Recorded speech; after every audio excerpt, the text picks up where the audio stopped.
제가 부천평교에 와서 뭐 여기저기서 설교를 하는데 가장 설교가 잘 되는 데가 있어요. 어딜까요?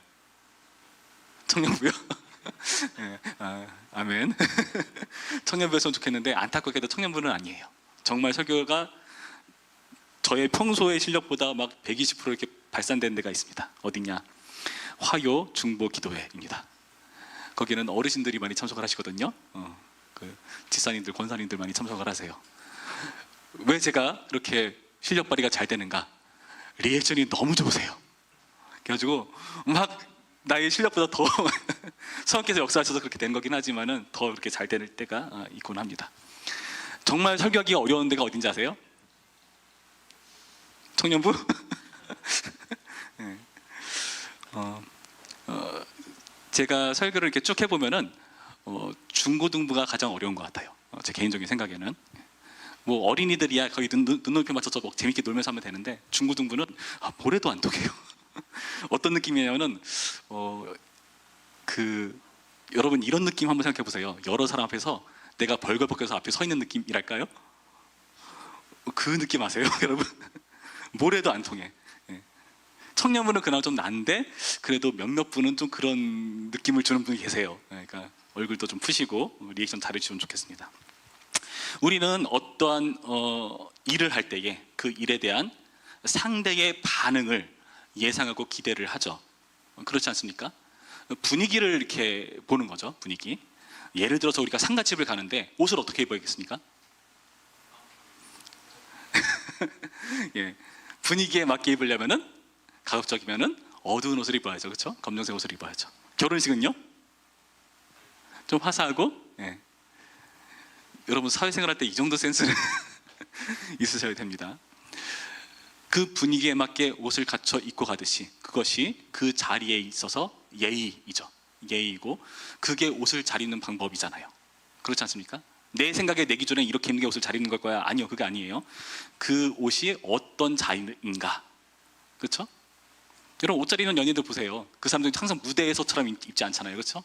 일상에서는 또 공항 갈 때는 또 거기에 맞게 입잖아요. 마찬가지로 그 분위기에 맞게 입는 그런 반응들이 필요하다는 거예요. 되게 중요한 원리입니다. 그런데 우리가 분위기 파악을 못할 때가 있어요. 언제냐? 엄마랑 싸울 때. 엄마가 한 번 말해서 들으신 분 계신가요? 없군요. 예. 저도 이렇게 집에서 서민이 길러보고 있는데 얘가 분명히 알아들었을 거거든요. 제가 얘를 알거든요. 근데 진짜 못 들은 척하는 느낌이 너무 지울 수가 없게 그런 반응을 할 때가 있어요. 그래서 계속 말해도 안 듣는 그런 경우들이 있습니다. 예, 그렇죠? 처음에는 선민아 하고 나긋하게 말하지만 점점 제 목소리가 어떻게 될까요? 예, 점점 이렇게 고음으로 올라갑니다. 그러다가 빵 터지는 거죠. 여러분 부모님이 여러분에게 야! 하고 소리 질렀다 하면은 아마 여러분이 못 들었을 거예요. 그 전에 몇 번 얘기를 했을 거예요. 그렇죠? 특히 남자들 어떻게 해야 되죠? 뭐 하나 푹 빠지면 뭐 안 들리잖아요. 옆에 주변 말을. 그렇죠? 그렇지 않나요? 예. 결혼하시는 여성분들 염두에 두세요. 내 남편 내가 한 번 말해서 남편이 안 들려서 그렇구나라고 이해를 하셔야 돼요. 이거 모르시면 여러분 속 터져서 정말 답답해서 못 삽니다. 안 들려서 그렇구나라고 이해하셔야 돼요. 아들 이쪽으로 가야지. 이쪽 그러니까 이쪽으로 가라고. 자 봐봐 여기로 이렇게 가라는 거야. 여기로 알겠어? 하면서 이렇게 해야 돼요. 주여. 예, 정말 그렇게 해야 말을 듣습니다. 가끔 저도 어디 막 집중하면은 이렇게 안 들릴 때가 있거든요. 그러다가 어떻게 됩니까? 부모님이 확 화가 나서 분이 터져가지고 소리 확 지르고 어떨 때는 야! 너 같은 거 필요 없어 나가버려! 분에 못 이겨서 그런 말이 나오실 때도 있어요. 여러분 그러면 어떻게 하죠? 이상하게 그때만 효자가 돼가지고 알겠습니다 부모님 제가 집을 나가겠습니다 하고 나가면은 그 분위기를 제대로 파악한 겁니까? 그 어머니 아버지의 말이 진짜 나가라는 뜻이 아니잖아요. 여러분 알잖아요. 그 말의 의도가 뭔지. 여러분 주일학교에서 이렇게 생각해 보면은 얘네들이 되게 극악해요. 네, 되게 극악해요. 말꼬리 잡고 늘어지는 거 있죠. 그렇죠? 그 말의 의도가 이게 아닌 것을 분명히 아는데 말꼬리 잡고 늘어지면서 이상하게 말도 안 되는 궤변 싸움을 걔네들이 하게 돼요. 그렇죠? 예. 그런 일들이 있다는 겁니다. 여러분, 무슨 말이냐 하면은 우리가 어떤 의도를 가지고 말을 할 때 그에 맞는 합당한 반응들이 있어야 된다는 겁니다. 근데 하나님께서 그런 부분에 있어서 진짜 답답함을 느끼셨을 것 같아요. 오늘 본문이 그렇습니다. 하나님께서 뭔가 의도를 가지고 백성들에게 말씀하고 계시거든요. 12절 말씀 봅니다. 지혜가 있어서 이 일을 깨달을 만한 자가 누구며 여호와의 입의 말씀을 받아서 선포할 자가 누구인고 이 땅이 어찌하여 멸망하여 광야같이 불타서 지나가는 자가 없게 되었느냐. 여호와께서 말씀하시되 이는 그들이 내가 그들의 앞에 세운 나의 율법을 버리고 내 목소리를 순종하지 아니하며 그대로 행하지 아니하고 그 마음의 완악함을 따라 그 수상들이 자기에게 가르친 바알들을 따랐으므라. 이 점부터 중요합니다. 그러므로 만군의 여호와 이스라엘 하나님께서 이와 같이 말씀하시니라. 보라, 내가 그들 곧 이 백성에게 쑥을 먹이며 독한 물을 마시게 하고 그들과 그들의 조상이 알지 못하던 여러 나라 가운데에 그들을 흩어버리고 진멸되기까지 그 뒤로 칼을 보내니라 하셨느니라. 하나님께서 멸망을 선포하시죠. 그렇죠? 그 멸망을 선포하신 이유가 뭐라고요? 배교와 우상 숭배 때문이라고 지금 13절 14절에서 밝혀주고 있습니다. 그에 대한 결과로 추방과 진멸을 예고하시는 말씀이라는 거예요. 자, 이 말씀을 들었어요. 백성이 어떻게 해야 될까요? 어떻게 해야 됩니까? 하나님께서 어떤 의도를 가지고 이 말씀 하시는 걸까요? 정신 차리라는 거죠. 그렇죠? 빨리 돌아오고 회개하라, 그 말이잖아요, 사실. 그렇죠? 그런데 이 백성은요, 그렇게 반응하지 않습니다. 돌아오지 않아요.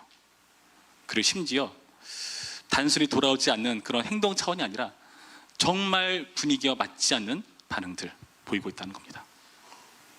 17절 말씀 보시면 하나님께서 이렇게 말씀하십니다. 만군의 여호와께서 이와 같이 말씀하시되 너희는 잘 생각해보고 곡하는 부녀를 불러오며 또 사람을 보내 지혜로운 부녀를 불러오되 그들로 빨리 와서 우리를 위하여 애곡하여 우리의 눈에서 눈물이 떨어지게 하며 우리 눈꺼풀에서 물이 쏟아지게 하라. 지금 하나님께서 누구를 불러오라고 합니까? 곡하는 부녀. 그 당시 문화를 좀 이해하셔야 돼요. 여러분, 지금은 좀 그게 덜할 텐데 옛날에는 장례하면은 이렇게 곡하는 것을 아이고 아이고 하면서 하는 그런 일들이 있었어요. 무슨 말이냐면 그 장례의 분위기를 조성하는 역할을 하는 거죠. 곡하는 부녀를 불러온다는 것은 그 당시 이런 애곡의 분위기를 조성하는 나름 울음 전문가를 데려온다는 것입니다. 이런 역할을 하는 사람들이에요. 자, 생각해 봅시다. 우리가 어떤 분야에 있어서 전문가를 부른다는 것은 그 일에 있어서 우리의 기술이나 능력이 못 미친다는 뜻이에요. 과거부터 지금까지 쭉 그래왔습니다. 예전에는요, 각 집마다 능력자들이 있었단 말이죠. 능력자들이 있었어요. 뭐 요리를 잘한다던가 어떤 뭐 만들기를 잘하다던가 그런 역할들을 다 하는데 가면 갈수록 시대가 흐르면 흐를수록 이걸 하는 사람이 적어지는 거예요. 예를 들어 볼까요? 김장. 나 김장 할 줄 안다. 어떻게 하실 거예요, 여러분? 앞으로 사 먹을 거죠, 그렇죠? 누구에게 맡기는 거죠? 전문가에게 위탁을 하는 거죠. 내가 못하니까. 맞아요. 근데 예전에 어땠죠? 다 하셨잖아요, 그렇죠? 이렇게 전문가가 위탁하는 건 뭐냐? 그 일을 할 수 있는 기능이 상실되었다는 거예요. 울음 전문가를 부른다는 것은 뭐냐? 이들이 울지 않는다는 겁니다. 지금 하나님께서 이렇게 말씀하시면은 회개하고 돌이키고 통곡하고 정말 죄를 뒤집어 쓰고 머리를 풀어헤치고 그들의 방식으로 그런 애곡을 해야 되는데 전혀 그렇게 반응하지 않고 있다는 겁니다. 애곡이 중지된 백성들, 하나님의 이러한 진멸 예고에도 불구하고 이들은 전혀 상관없는 분위기에 맞지 않는 반응을 하고 있다는 거예요. 심지어 20절 말씀 보시면 뭐라 되어 있습니까? 부녀들이여 여호와의 말씀을 들으라. 너희 귀에 그 입의 말씀을 받으라. 너희 딸들에게 애곡하게 하고 각기 이웃에게 슬픈 노래를 가르치라. 지금 그 부녀들에게 너희 딸들에게 애곡하게 하라고 말을 해요. 그럼 우리가 여기서 뭘 예측할 수 있죠? 아, 이 세대에서 끝나는 애곡이 아니구나. 대대손손 애곡이 이어지겠구나. 하나님의 진멸과 이 심판 예언, 이런 절망적인 분위기와 상황은 장기간 이어질 것을 예고하고 있다는 거예요.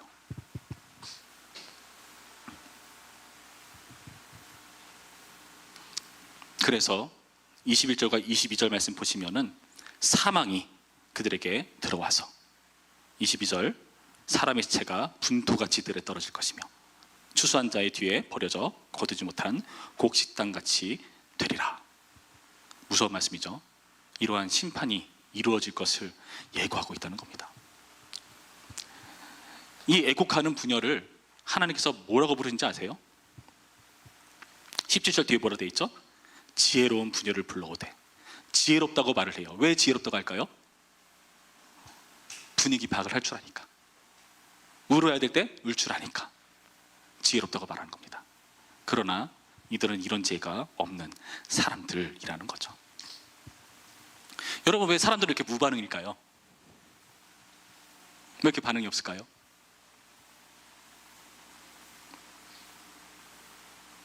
이들은요, 애곡해야 될 분위기가 아니라고 판단했습니다. 지금은 애곡할 때가 아니라고 판단을 했어요. 어디서 알 수 있는가? 23절 말씀 보죠.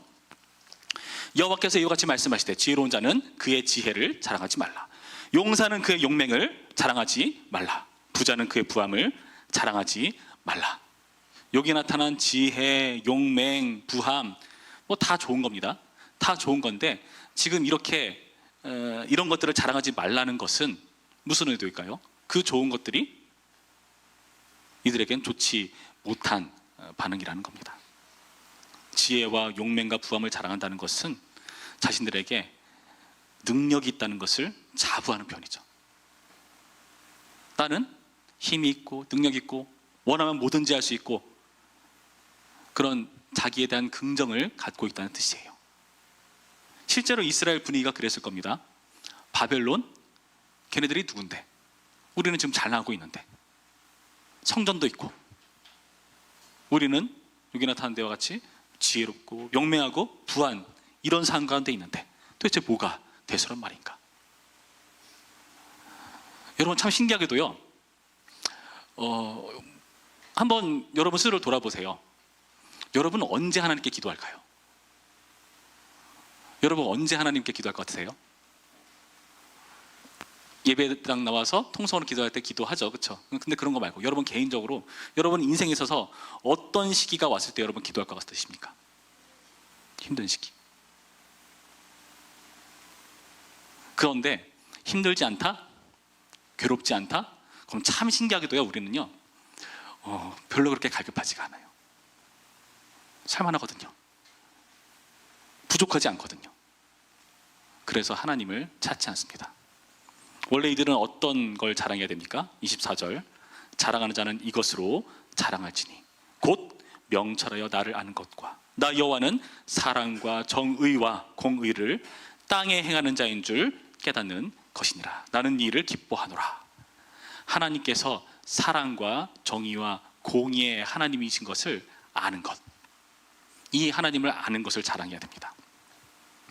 이들은 삶에 있어서 이런 사랑과 공의의 하나님을 모르는 채로 자신의 지혜와 용맹과 부를 자랑했었던 사람들이었습니다. 신앙면에서는 어떨까요? 신앙면에서도 마찬가지입니다. 25절과 26절 말씀 볼까요? 우리 25절, 26절 한 목소리로 읽어봅니다. 25, 26 시작. 여호와의 말씀이니라. 보라, 날이 이르면 할례 받은 자와 할례 받지 못한 자를 내가 다 벌하리니 곧 애굽과 유다와 에돔과 암몬 자손과 모압과 및 광야에 살면서 살적을 깎은 자들에게라.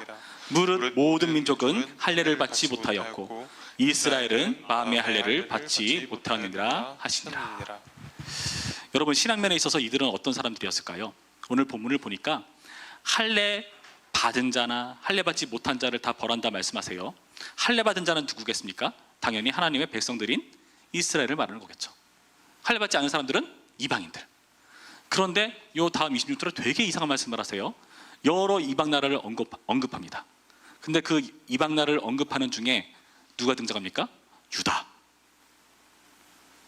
이방 민족처럼 같은 선상에서 언급을 하고 있어요. 충격인 겁니다. 할례 받지 못한 자 취급을 하나님께서 하고 계시다는 겁니다. 그리고 뒤에 이스라엘은 마음에 할례를 받지 못하느니라. 결국 유대인이나 이방인이나 다 똑같다. 다 할례 받지 못한 자들과 같다. 여러분, 할례라는 게 무슨 뜻입니까? 아브라함 때 할례를 왜 받는 거죠? 하나님의 약속 안에 있는 그런 백석이라는 표예요. 그러니까 아브라함이 인간적인 방법으로 후손을 얻으려 했잖아요. 그렇죠? 근데 할례를 받는다는 것은 뭐냐? 인간적인 방법으로 하신 전이 아니라는 것을 보여주는 거죠. 그러니까 아브라함은 계속 생각했을 거예요. 자신의 그 할례의 흔적을 볼 때마다 아, 하나님께서 하실지라는 것을 깨달아야 됩니다. 무슨 말이냐? 하나님이 하나님이시고 나는 그분의 백성이다. 그분께서 나와 함께 하시고 나와 관계 맺은 그것이 바로 나에게 중요한 일이다. 나는 하나님과 그런 약속, 언약 안에 있는 하나님의 백성이다. 이 언약 관계를 표하는 것이 바로 이 할례라는 거예요. 그런데 할례 너 안 받은 거야 라고 말한다면 뭐죠? 하나님과 아무런 상관이 없는 사람들이란 뜻이에요. 하나님께서 이렇게 신앙적인 면에 있어서도 이렇게 표현하고 계시다는 겁니다. 그들이 할례를 안 받았습니까? 받았어요. 마음의 할례를 받지 않았다. 할례를 단순히 하나님의 백성이라는 증표 차원으로 종교 보험 하나 든 수준으로 여기고 있는 거죠. 여러분, 주일날 교회 안 나오면 어떠세요? 마음 편하십니까? 뭔가 불편하지 않나요? 다행입니다. 그래서 교회 나오신 건 아니죠? 뭔가 깨름직해서 안 나가면 뭔가 이상해서 뭐 그렇게라도 나오는 거에 그나마 좀 낫기는 한데, 그러나 생각해 보세요.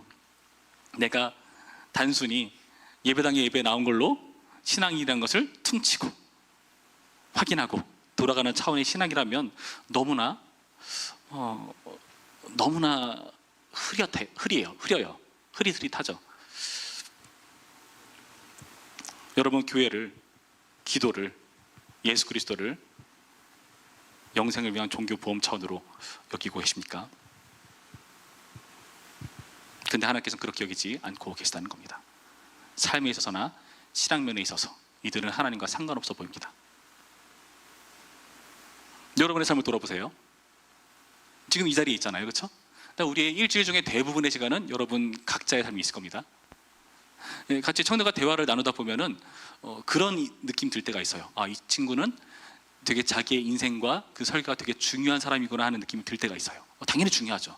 중요한데 어떨 때는 그 신앙이라는 우선순위가 계속 뒤로 밀린다는 느낌이 들 때가 있어요. 물론 그 사람의 신앙의 수준, 영적인 성숙도 이런 것에 따라서, 수준에 따라서 잘 지도를 해나가야 됩니다. 그런데 어떨 때는 너무 심각해 보일 때도 있어요. 여러분, 때로는요 타협하지 않아야 될 순간이 옵니다. 특히 고3쯤 되면 이때 가장 흔들리는 것 같아요. 이때 나는 수능을 봐야 되기 때문에. 그러니까 1년 정도는 하나님 봐주시겠지 라고 하면서 신앙을 좀 대충 해도 되는 어떤 명분 삼는 그런 모습들이 우리 부천평교는 모르겠어요. 다른 교회들에서는 있었던 것 같아요. 그리고 그것을 부모들도 용인해주는 느낌. 근데 여러분 아시잖아요. 수능이 가장 어려운 겁니까, 인생에서? 그때 타협해버리면 여러분 앞으로 계속해서 타협할 겁니다. 어떨 때는요 그냥 정하셔야 돼요. 나 딴 건 몰라, 이거는 타협할 수 없다. 이걸 정해야 될 때가 올 수도 있어요. 그런 데서 우리의 신앙이 드러나는 게 아닌가 싶어요. 단순히 예배당 나와서 그냥 겉으로 봤을 때 멀쩡해 보이는 이 모습으로 확인되는 게 아니라 정말 나의 인생에서 중요한 선택을 해야 되는 그 갈림길에서 내가 어떤 선택을 하는가에서 나의 신앙이 증명될 때가 있다는 겁니다.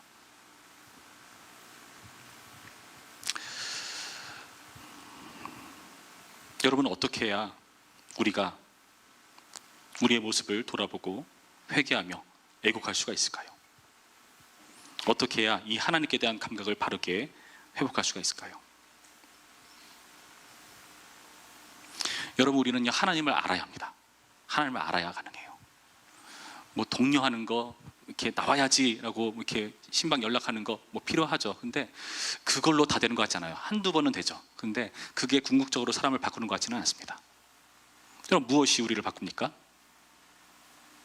하나님께서 우리 위해서 어떤 희생과 고통과 가치를 치러내셨는지를 우리가 확인할 때 그에 대한 반응으로 신앙적인 철이 들죠.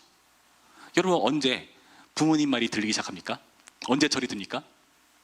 아, 지금 내가 이렇게 편하게 살아가는 게 부모님의 고생 때문이라는 것을 확인하는 순간부터 좀 철이 들지 않던가요? 제가 고등학교 때 돌아보면은 급식센터가 그때 막 생기기 시작했어요. 저는 도시락 가지고 다니던 세대였는데 급식센터가 막 생기면서 예, 급식을 먹으니까 이런 애들이 있어요. 급식비를 받아서 급식비를 안 내. 어디 있을까? 자기 유익을 위해서 뭔가에 쓰는 거죠. 그렇죠? 근데 만약에 정말 엄마 아빠가 정말 피땀 빠져가며 일해서 번 돈이라는 것을 아는 친구라면 그렇게 못 써요. 그렇지 않을까요? 그게 철드는 겁니다. 하나님께서 나를 위해서 어떤 가치를 치러내셨는가, 이것을 알아야 우리는 제대로 분위기를, 흐름을 읽어낼 수가 있습니다. 사랑과 정의의 공의의 하나님은 어떤 하나님입니까? 십자가의 하나님이죠. 그 십자가가 사랑과 공의의 양면을 다 보여주는 장치니까요. 사랑하면 죽을 필요까지는 없죠. 죽는다는 것은 뭐냐 하면은 죄의 값을 지불한다는 뜻이잖아요. 공의를 만족하는 겁니다. 그래서 십자가를 사랑과 공의의 십자가라고 말합니다. 여러분, 이 사랑과 정의와 공의의 하나님을 제대로 보여주는 십자가를 여러분 보고 계십니까? 여러분 마음 가운데 새기고 계십니까? 오늘 본문 보시면은 되게 의외의 말씀이에요. 12절 뒷부분에 뭐라 되어 있습니까? 이 땅이 어찌하여 멸망하여 광야같이 불타서 지나가는 자가 없게 되었느냐. 무슨 말이죠? 사람들이 놀라는 겁니다. 생각지도 못한 멸망이라는 뜻이에요. 여러분, 사람들이 보고요, 생각지도 못한 멸망이라고 여겨요. 우리의 신앙, 우리의 미래, 우리의 모든 인생, 이 부분에 있어서 생각지도 못한 그러한 뜻밖의 일들이 펼쳐질 때가 있습니다. 여러분, 이것을 우리가 미리 알고 경고로 삼고 반응해야 됩니다. 예수님께서 이런 말씀을 주세요. 마태복음 11장 말씀 보시면은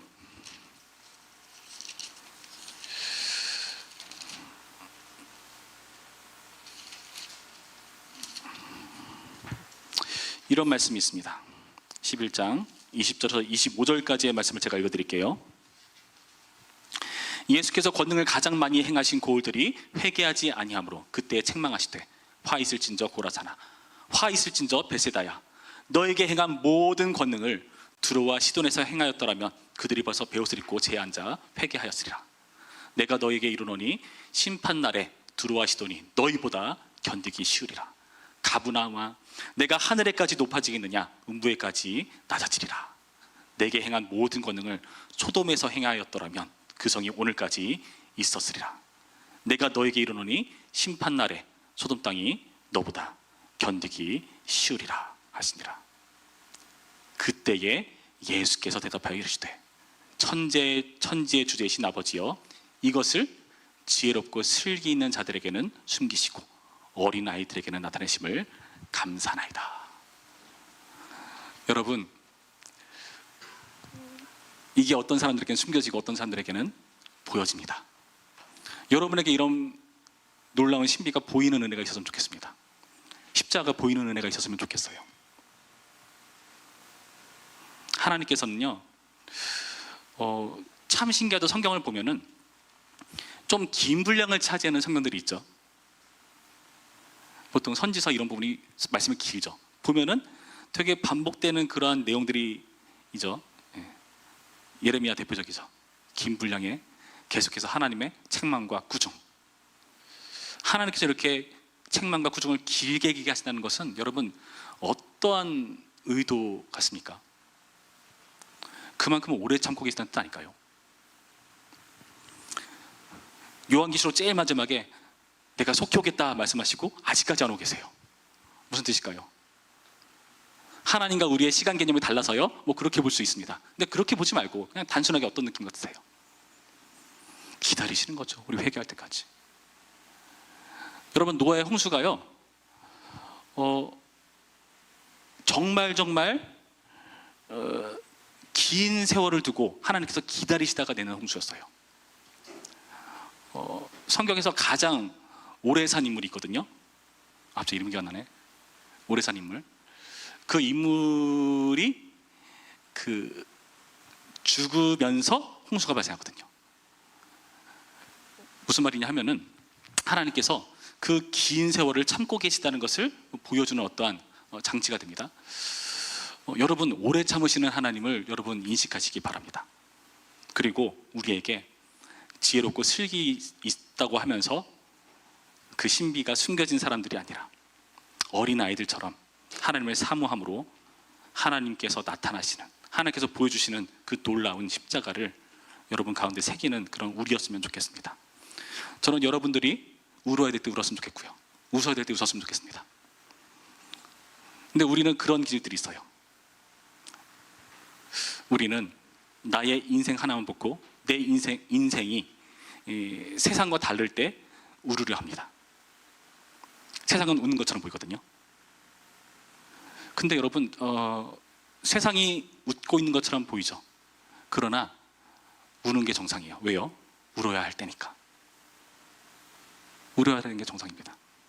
마태복음 5장에 산상수 말씀 보시면은 우리가 흔히 8가지 복이라고 말하는 복들이 등장하죠. 가난한 자는 복이 있다. 애통하는 자는 복이 있다. 의에 주리고 목마른 자는 복이 있다. 왜 복되다 그러죠? 천국을 소유했으니까.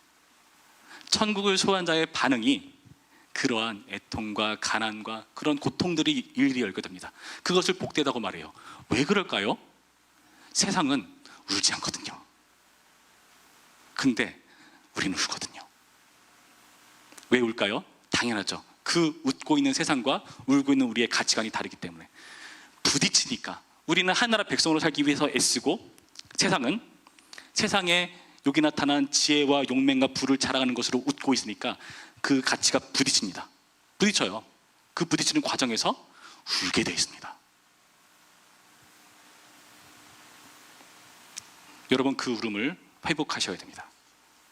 그러할 때에 하나님의 십자가가 우리 가운데 의미가 있습니다. 오늘 말씀을 통해서 우리가 이 십자가를 바르게 하는 그런 사람들이었으면 좋겠습니다. 이전까지는 여러분의 자랑이 지혜와 욕망 부였다면 이제 앞으로는 사랑과 정의와 공의의 하나님, 십자가 여러분의 자랑이었으면 좋겠습니다. 여러분의 신앙을 단순히 할례라는 형식 차원에 머무르지 않기를 바랍니다.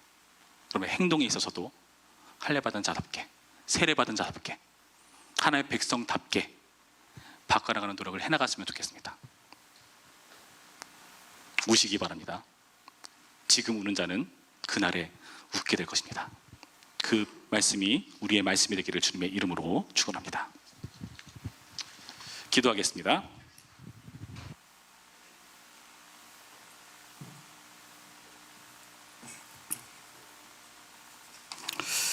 우리 기도하실 때 제가 먼저 기도하겠습니다. 참 좋으신 하나님 감사합니다. 이처럼 우리 가운데 주님의 말씀을 듣게 하시고 주님의 마음을 읽게 하시니 감사드립니다. 주님, 우리는 지혜로우면, 용맹하면, 부하면 웃을 수 있다고 생각합니다. 그러나 주님은 그것은 우리의 울어야 될 이유라고 말씀하시고 오히려 사랑과 공의와 정의의 십자가를 보라고 말씀하십니다. 우리가 울어야 될 때 울면서 회개하면서 주님께로 돌이킴으로써 우리가 날마다 그 십자가에 감정적으로도 반응하고 우리의 인생으로도 반응하고 우리의 삶의 양태들이 달라지는 것을 주님 기대하십니다. 앞으로의 우리의 삶이, 우리의 신앙이 변화될 수 있도록 인도해 주시옵시고 주님께서 요구하시는 그 마땅한 반응을 보여주는 어린아이 될 수 있도록 도우시고 역사하여 주시옵소서. 우리 인생 가운데 내가 가치를 잘못 여겨서 하나님의 가치를 우리가 잃어버리고 언제나 하나님의 가치가 맨 뒤로 뒷전으로 밀리고 우선순위에서 밀린다면 주님, 우리는 울어야 되는 법을 배워야 합니다. 주여 도우셔서 우리의 가치들이 달라질 수 있도록 도와주시옵소서. 다시 한번 예수님의 십자가가 새롭게 와닿을 수 있도록 우리를 인도하여 주시옵소서. 감사드리며 예수님의 이름으로 기도했습니다. 아멘. 여러분, 한번 여러분의 인생을 돌아보시기 바랍니다. 한번 생각해 보시기 바랍니다. 여러분, 가장 최근 언제 주님 앞에서 우셨습니까? 주님 앞에 울었던 적이 여러분 언제였습니까? 최근이었습니까? 아니면 불과 얼마 전이었습니까? 아주 오래전이었습니까? 아니면 한 번도 운 적이 없으십니까? 물론 울고 끝내는 것이 다여서는 안 되겠죠. 그러나 어떤 지표는 될 수 있다고 생각합니다. 내가 주님 앞에 죄인이라는 것을 철저히 자각했을 때의 자각, 그 반응, 여러분, 이런 것이 바로 울음이 아닐까 생각을 해봅니다. 내가 나의 죄로 인해서 고통해보지 않고 신음해보지 않았다면 우리는 어쩌면 하나님을 만나지 않은 걸지도 모릅니다. 그리고 그 때가 너무나 오래되어서 기억이 가물가물하다면 여러분, 지금 다시 한번 예수님의 십자가를 속히 되찾으셔야 될 줄로 믿습니다. 우리 기도하실 때, 하나님, 나의 인생 가운데, 나의 마음 가운데 다시 한번 예수님의 십자가를 보여주시옵소서. 우리를 사랑하시고 우리에 대한 그 모든 죄값을 치르기 위해서 모든 것을 다 바치신 하나님, 십자가로 증명해내신 하나님, 모든 사람들 본 앞에서 벌거벗어지는 수치를 감당하신 하나님, 인류는 계속해서 벌거벗은 것을 부끄러워하는데 주님께서 모두가 보는 그 높은 자리에 나무에 달려 벌거벗으신 그 예수님, 우리를 위해서 그 가치를, 그 희생을 감당하신 건데 우리는 그 하나님을 외면하고 있습니다. 주여, 다시 한번 나에게 십자가를 보여주어서 울어야 될 때 울게 하여 주시옵시고 그 십자가 앞에 나의 죄성을 철저히 자각할 수 있도록 인도해 주시옵소서. 오늘의 말씀이 다른 누군가를 위한 말이 아니라 나를 겨냥한 말이 되게 하여 주시옵시고 그 하나님의 말씀 앞에, 그 말씀이라는 칼 앞에 내가 회개하고 통회하며 자복할 수 있도록 도와주시옵소서. 우리 다 함께 기도합니다. 기도하겠습니다.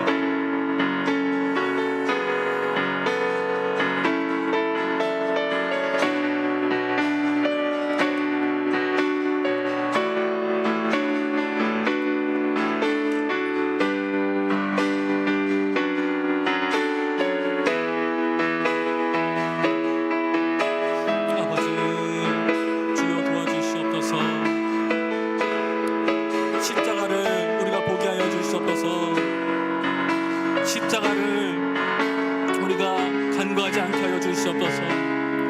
주님, 우리는 애고갈 필요가 없다고 여겼습니다. 그러나 나의 인생을 돌아보면, 나의 삶의 우선순위와 가치들을 돌아보면 우리는 지금 울어야 됩니다. 우리는 자랑할 때가 아니고, 자랑하고 싶어서 지혜와 영광을 불을 치고야 될 때가 아니고, 할례 받은 것으로 안심해야 될 때가 아니고, 우는 법을 배워야 됩니다. 십자가를 내 눈앞에 둬야 합니다. 그 십자가 앞에 마주서야 합니다. 주여, 지혜롭고 실기 있다고 여기는 자들에게 숨겨진 십자가, 어린아이들에게 나타나신 그 십자가를 우리에게 보여주시옵소서. 우리가 알게 하여 주시옵소서. 하나님, 우리를 도와주셔서 그 십자가 앞에 주님, 우리가 통회하게 하시고 회개하게 하시고 달라질 수 있도록 도와주시옵소서.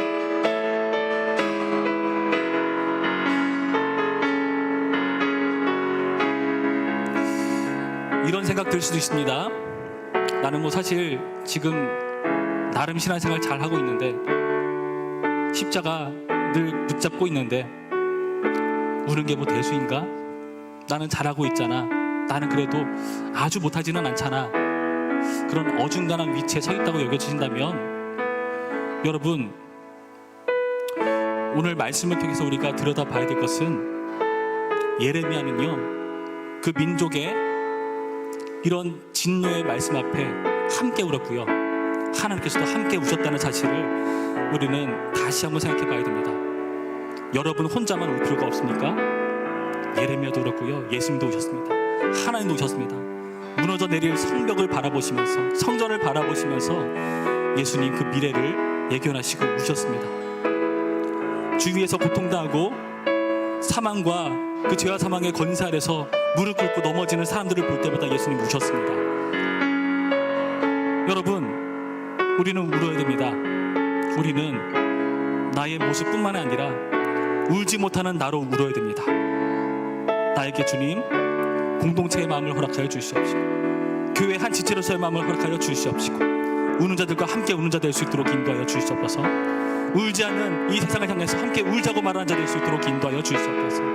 다시 한번 그 십자가의 그 희생과 가치를 내가 바르게 확인함으로써 내가 우는 자의 그 일에 동참할 수 있도록 인도하여 주시옵소서.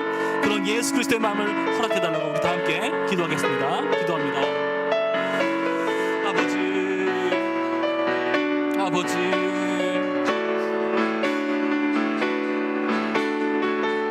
아버지, 우리는 감정에 메말라 있습니다. 우리는 너무나 이성적입니다. 우리는 너무나 현실적이고, 우리는 너무나 과학적입니다. 우리는 너무 실용적입니다. 합리적입니다. 그래서 울지 않습니다. 주여, 전혀 합리적이지 않고 이성적이지 않은, 이해할 수 없는 그 십자가가 우리에게 새겨질 수 있도록 인도하여 주시옵소서. 하나님, 우리가 찬양했듯이 우리가 이 민족을 대표하여서 기도하게 하여 주시옵소서. 내가 나의 친구를 위해 기도하게 하여 주시옵소서. 울게 하여 주시옵소서. 사랑하는 가족들을 위해 울게 하여 주시옵소서. 사랑하는 친구들을 위해 울게 하여 주시옵소서. 사랑하는 전염부 공동체를 위해 울게 하여 주시옵소서. 사랑하는 교회를 위해서 울게 하여 주시옵소서.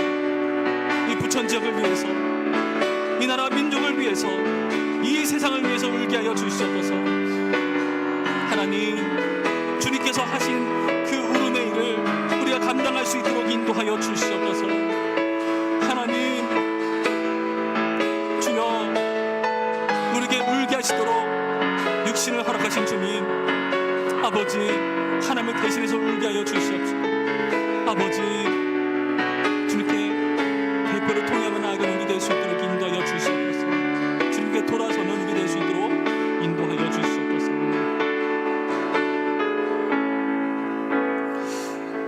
우리 이번에 기도하실 때에는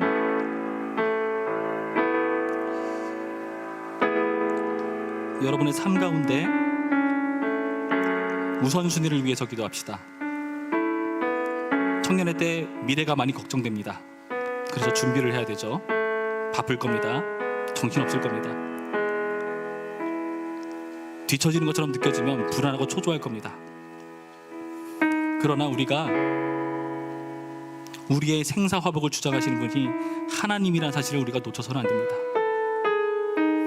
여러분, 성경에서요, 돈 많이 벌었다고, 곡식이 넘친다고 창고로 더 질까 고민하는 사람, 주님께서 어리석다 말씀하시죠. 왜 어리석다 말씀하십니까? 내가 네 목숨을 가져가면은 그게 다 누구 것이 되겠느냐 말씀하시는 그 주님의 말씀을 여러분, 우리 바르게 되새겨야 됩니다. 우리가 그 우선순위를 올바로 세워놓지 않으면요, 여러분이 여러분 것이라고 여겼던 그 모든 지혜와 용맹과 부가요, 하나님께서 거두시면은 말짱 도루묵이 되어버리는 우리의 신세라는 것을 우리는 기억할 필요가 있습니다. 하나님께서 여러분, 우리가 그렇게 되길 원치 않으십니다. 주님께서 우리에게 요구하시는 것은 우리의 우선순위가 사랑과 공의의 십자가를 주목하는 것이 되기를 원하시고요, 그 하나님을 아는 것을 잘하기를 원하십니다. 여러분, 삶의 가치들을 주님 앞에서 회개하며 돌이킬 수 있도록 인도해달라고 기도하길 원합니다. 우리 다 함께 기도합니다. 아버지, 도와주시옵소서. 아버지, 도와주시옵소서. 아버지, 변화시켜 주시옵소서. 주님, 인도하여 주시옵소서. 우리를 고쳐 주시옵소서. 우리를 변화시켜 주시옵소서. 하나님, 우리의 우선순위가 주님은 항상 밀려 있었습니다. 우리 삶의 최우선의 가치가 되지 않았습니다. 하나님, 우리가 다시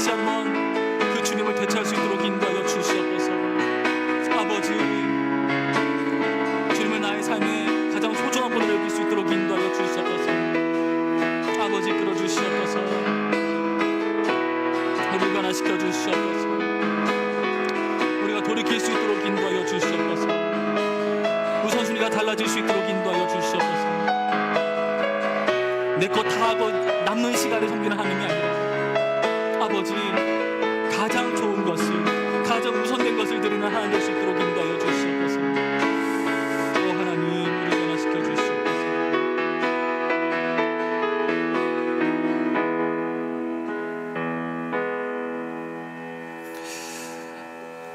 우리를 울게 하시는 주님 감사합니다. 그리고 우리가 울을 때라고 말씀해 주시는 감사합니다. 우리의 인생 가운데 우리의 삶의 가치를 다시금 바로잡는 우리 모든 청년부 될 수 있도록 도와주시옵소서. 이제는 우리 주 예수 그리스도의 은혜와 하나님의 사랑과 성령의 교통하심이 울어야 될 때 울 줄 아는, 그렇게 다짐하는 우리 청년부 가운데게, 온 교회 가운데게 이제로부터 영원토록 함께 있을지어다. 아멘.